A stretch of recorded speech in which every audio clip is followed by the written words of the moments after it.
यहाँ बैठे बैठे कौन सी हद पार कर सकती हूँ मैं।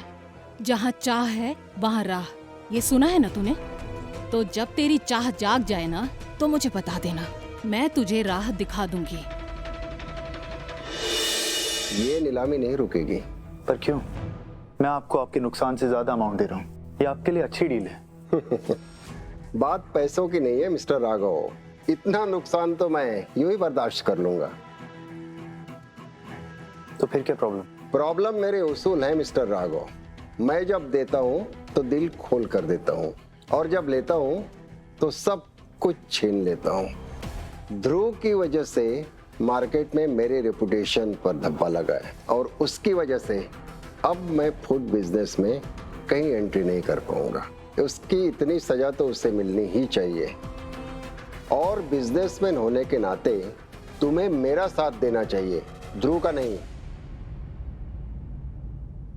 I'm sorry मिस्टर ओबराय, लेकिन आपकी सोच और आपका दिल बहुत छोटा है।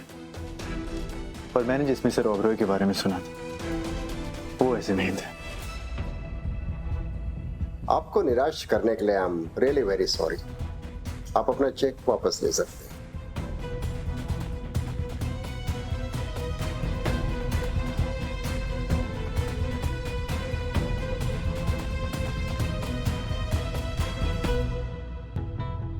Thank you so much uncle, आपने बिल्कुल सही किया।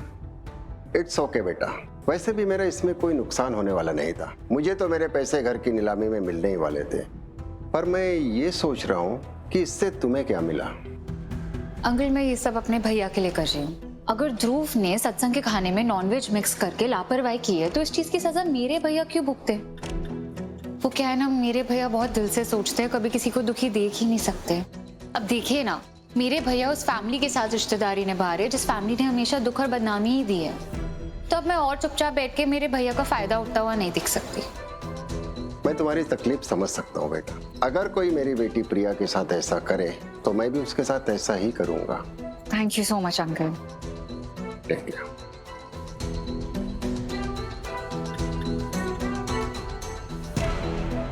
ध्रुव, तुमने जिस तरह मेरी इंसल्ट की है उसने मुझे मजबूर कर दिया ये सब करने के लिए जो मैं सोच भी नहीं सकती थी कि मैं ये कर सकती हूँ।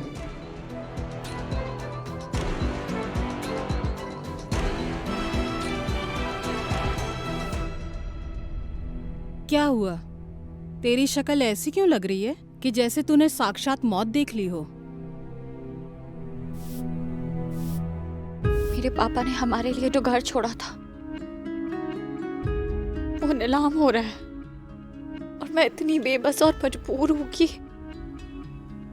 उसे बचाने के लिए कुछ नहीं कर पा रही। मैं अपने पापा के लिए कुछ नहीं कर पाए, और अब अपनी मम्मी के लिए भी कुछ नहीं कर पा रहे। हर सांस के साथ ऐसा लगता है जैसे मैंने सिर्फ सबको निराश किया है, और ये सोच के मुझे बहुत तकलीफ हो रही है। तुम मिडिल क्लास लोग भी ना, तुम्हें पता है तुम्हारी समस्या क्या है? जब तुम गरीब हो जाते हो ना तब भी तुम्हारी सोच मिडिल क्लास ही रहती है। अरे गरीब होने का मतलब है खुद को जिंदा रखना, और अपने आप को जिंदा रखने के लिए सारी हद पार करनी पड़ती है। तो बता, तूने आज तक अपनी हद पार की है क्या?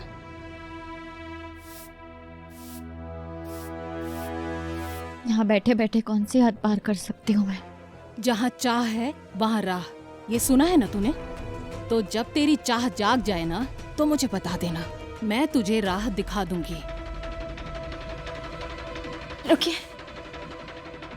क्या मेरे पापा का घर बचाने के लिए आप मुझे कोई रास्ता दिखा सकते हैं? एक खतरनाक गैंगस्टर है कोयला फौजी, उसका बेटा बहुत बीमार है। उसके लिए उसे किडनी चाहिए, और इसके लिए वो मुंह मांगी कीमत देने को तैयार है। लेकिन अब सवाल ये उठता है कि क्या तू अपनी किडनी बेचने को तैयार है?